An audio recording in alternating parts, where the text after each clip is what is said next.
আসসালামু আলাইকুম রহমতুল্লাহ। বরাবরের মতো আবারও একটা ভাইরাল ভিডিও নিয়ে আপনাদের সামনে হাজির হয়েছি। চলুন ভিডিওটা দেখে আসি।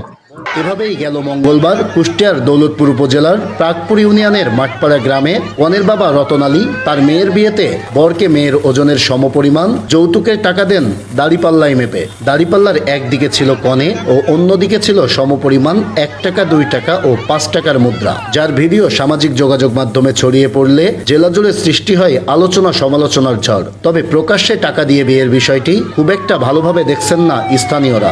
এক পাল্লাই মেয়ে এবং আরেক পাল্লায় হলো টাকার কয়েন দিয়ে মানে বিবাহ দিচ্ছে। এগুলোতে এখন আমাদের সমাজ এগুলোকে যৌতুক প্রথা হিসেবে বেশি বিবেচিত করছে।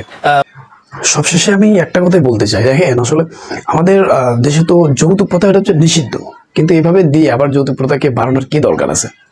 যেটা নিষিদ্ধ আস্তে আস্তে সেটা আস্তে আস্তে চলে যায়, কিভাবে দিয়ে আসলে আলোচনার মধ্যে আসার কোনো প্রয়োজন আমি মনে করি না। আপনারা কি মনে করেন?